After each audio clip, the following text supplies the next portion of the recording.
ஜோதிடம் பேசுவோம் நண்பர்கள் அனைவருக்கும் வணக்கம். ஒரு பெரிய இடைவெளிக்கு அப்புறம் மறுபடியும் ஒரு வீடியோ போடுறோம். ரொம்ப நாள் ஆயிடுச்சுல்ல வீடியோ போட்டு.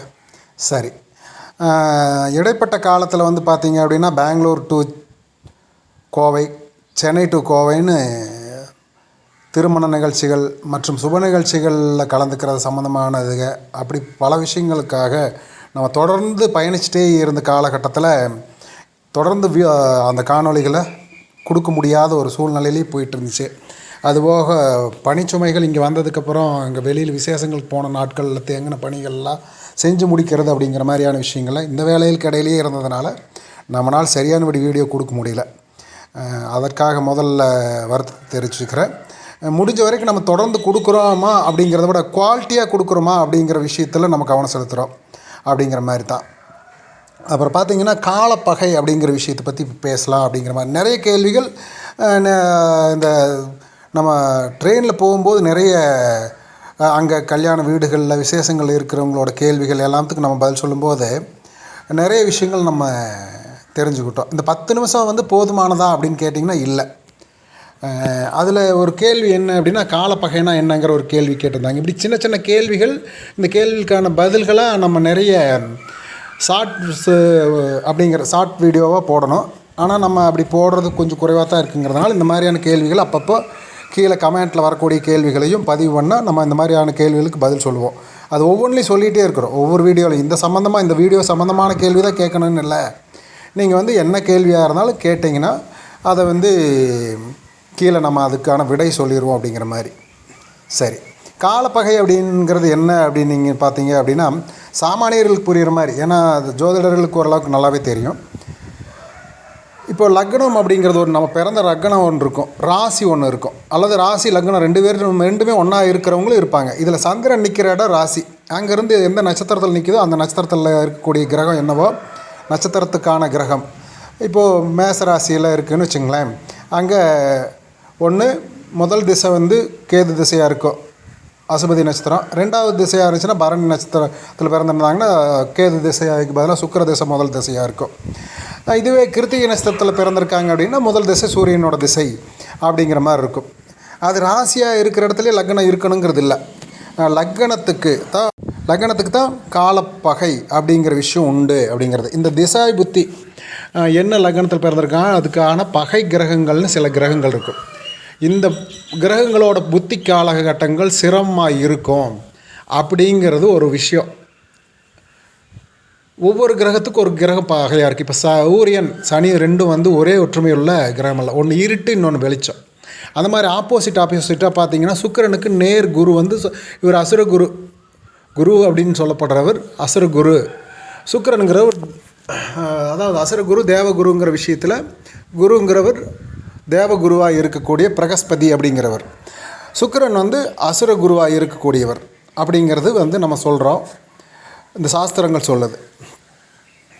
இந்த சாஸ்திரங்களில் வந்து பார்த்திங்கன்னா இப்படி பகை கிரகங்களாக நிறைய கிரகங்கள் சொல்லலாம்.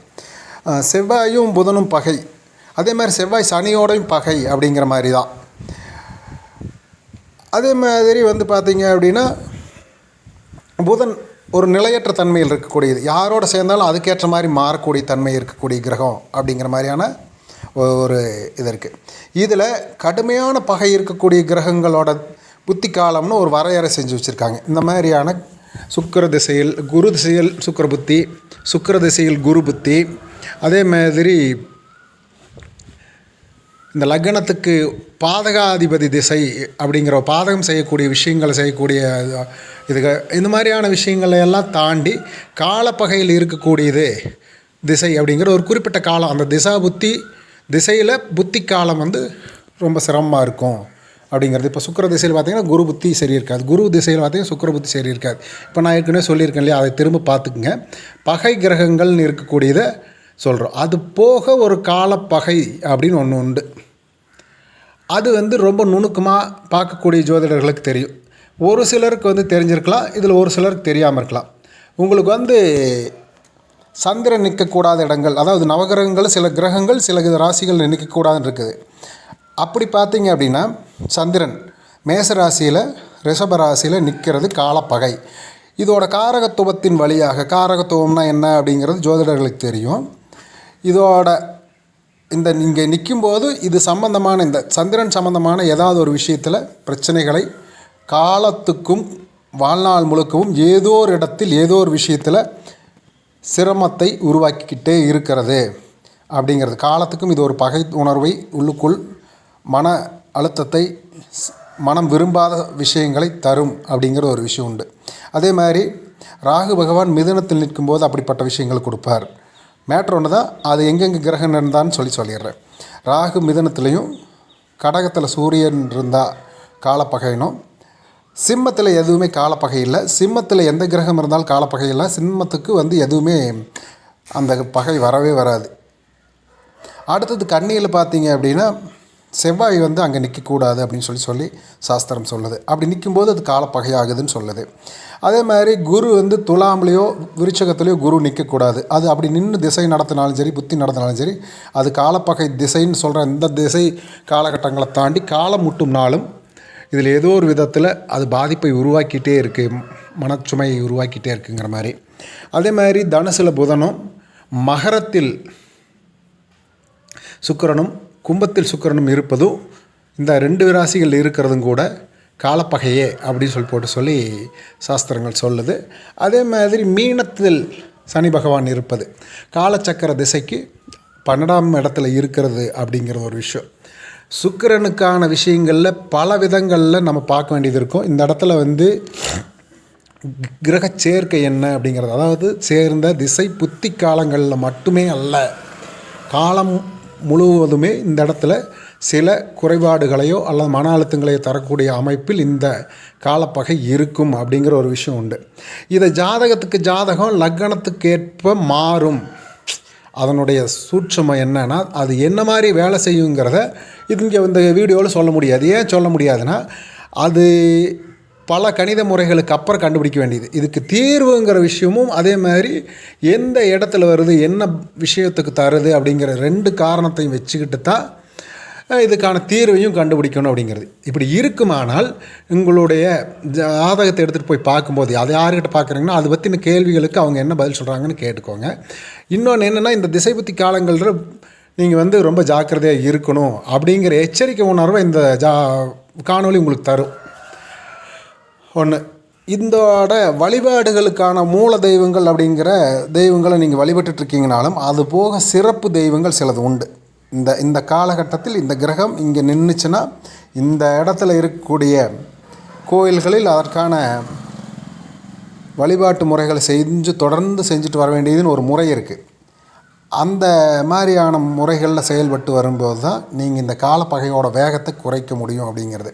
சில குடும்ப பிரிவினைகளுக்கு, விவாகரத்துகளுக்கு, சிலர் பொருளாதாரத்தில் பின்தங்கி கிடப்பதற்கு, ஒரு சிலருக்கு தொழிலே அமையாமல் இருக்கிறதுக்கு, அல்லது ஒரு பொருளாதார இழப்பை சந்திப்பதற்கெல்லாம் நம்ம ஜாதகத்தில் நிறைய தேடி எடுத்து திசை புத்தி எல்லாமே சரியாக வர மாதிரி இருக்கும். கோச்சாரத்தில் கூட நல்ல ஒத்துழைப்பு இருக்கும். அப்படி இருந்தும் சில நேரங்களில் காலப்பகை திசையே நடக்காதப்போ கூட இந்த விஷயங்கள் நடக்கிறது ஏன் நடக்குது, பாசிட்டிவ் நடக்க வேண்டிய இடத்துல ஏன் நெகட்டிவ் நடக்குதுன்னு தேடும்போது இந்த காலப்பகையில் இருக்கக்கூடியதை தெரியாமையே நிறைய பேர் நிறைய விஷயங்களை கடந்து வந்துட்டு நாங்கள் அவங்ககிட்ட பார்த்தோம், இவங்ககிட்ட பார்த்தோம், அது சார் யாரையும் குறை சொல்கிறக்கா சொல்ல, அவங்க சொல்லாமல் விட்டாங்க சார் நாங்கள் எங்களுக்கு அப்படின்லாம் சொல்கிறாங்க. நாம் காணொலியாக பதிவு பண்ணும்போது நம்மளை சுற்றி இருக்கக்கூடியவங்க இப்படி இந்த இடத்துல இருக்குதுன்னா நம்ம இது காலப்பகையில் இருக்குதுன்னு தெரிஞ்சுக்கிட்டு அதற்கான தீர்வுகளை தேடுவதற்கு இது உதவியாக இருக்கணுங்கிற அடிப்படையில் இந்த காணொலி உங்களுக்கு பயன்படும்னு நான் நம்புகிறேன். ஒன்று, ஒருவேளை திசையே நடக்குதுன்னா அதற்கு என்ன பண்ணணும் அப்படிங்கிறதையும் நீங்கள் இந்த காலப்பகை பற்றி தெரிஞ்சவர்களிடமோ அல்லது நம்மகிட்டே கொடுத்தாலும் அதுக்கான விடைகள் என்ன, அந்த சூழ்நிலை என்ன, அந்த லக்னம் என்னன்னு பார்த்து தெளிவானபடி சொல்லுவோம். இன்னொன்று என்ன அப்படின்னா, இந்த கிரகங்கள் வக்கரமான நிலைமையில் இருக்கிறதுங்கிறதும் ஒரு விஷயம் இதில் இருக்குது.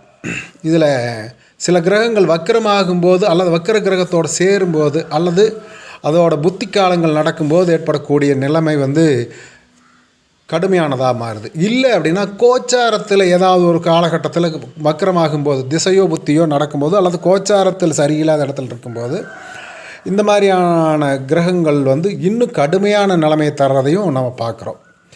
ஸோ இந்த மாதிரி இடங்களில் இந்த 12 ராசிகளில் 11 ராசிகளுக்கு காலப்பகை கிரகங்கள் உண்டு. அந்த கிரகங்களை நீங்கள் தெரிஞ்சிட்ருக்கிறீங்க. அது போக காலப்பகை திசைன்னு ஒரு விஷயம் உண்டு. அந்த குறிப்பிட்ட பீரியடில் இருக்கும். அதற்கும் ஒரு சில தீர்வுகள் உண்டு. இது மேலோட்டமாக பார்த்து மேலோட்டமாக சொல்லாமல் நம்ம சொல்கிறது என்னென்ன கிரகங்களுக்கு பகை அப்படிங்கிறதையும் கணக்கில் எடுத்துக்கிட்டு நீங்கள் தேடினீங்கன்னா உங்களுடைய தெய்வ வழிபாடுங்கிற விஷயம் கூட சரியான முறையில் கொண்டு போகிறதுக்கு உதவியாக இருக்கும்.